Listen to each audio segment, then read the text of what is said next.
Yang juga jadi sorotan, saudara, industri perhotelan terkena imbas pemangkasan anggaran oleh pemerintah. Efisiensi anggaran ini berpotensi mengurangi pendapatan perhotelan hingga 80% dan dapat berdampak pada PHK karyawan hotel.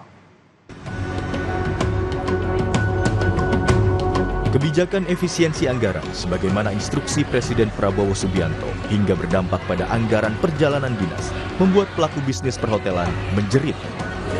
Pasalnya, hampir 60% pendapatan industri perhotelan berasal dari aktivitas perjalanan dinas pemerintah. Di Jawa Barat, tercatat sepanjang Maret 2025, rata-rata okupansi hotel tak lebih dari 30%. Meski sempat meningkat saat musim libur Lebaran, namun tetap tak sebanding dengan biaya operasional dan gaji karyawan.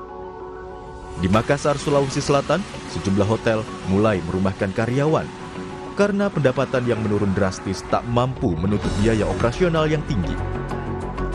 Okupansi hotel bulan Maret ya Pak, dari tanggal 1 sampai tanggal 31 Maret rata-rata di Jawa Barat tuh kurang lebih 26,64%.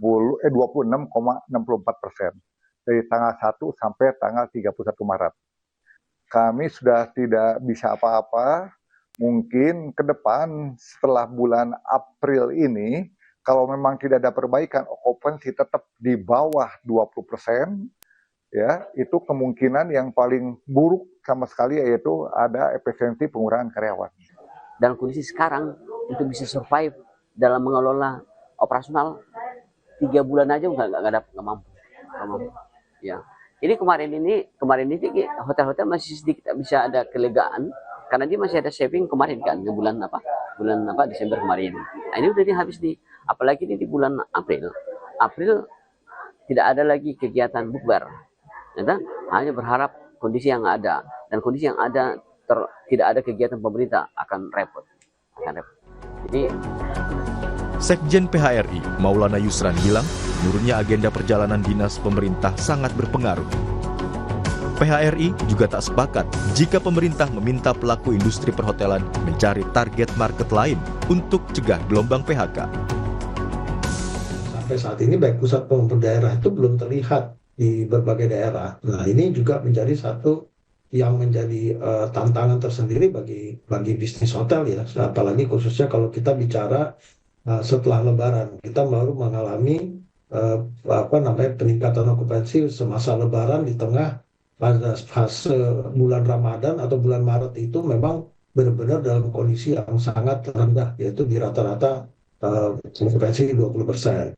Pemerintah ingin berharap kita mencari pasar baru di dalam situ. Ini nggak satu hal yang mudah. Merubah satu ekosistem yang sudah terbentuk itu ke arah yang berbeda, itu juga butuh suatu proses. Kalau kita melakukannya secara sporadis, tentu dampaknya juga akan dirasakan banyak selain dari pelaku usaha juga terhadap masyarakat yang di mana. Presiden Prabowo Subianto resmi mengeluarkan instruksi efisiensi anggaran pada Januari lalu. Perjalanan dinas dan kegiatan pertemuan termasuk dalam komponen dana yang diminta oleh Presiden untuk dipangkas. Tim Liputan, Kompas TV. Usai jeda, Kompas Siang masih akan kembali, tetaplah bersama kami.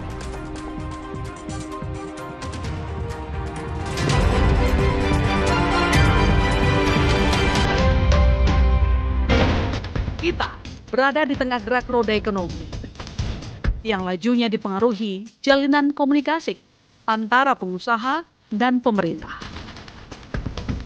Dan kami berupaya menjembatani demi terwujudnya kesejahteraan bagi seluruh rakyat Indonesia. Saya masih tertarik ikuti Business Talk di Kompas TV.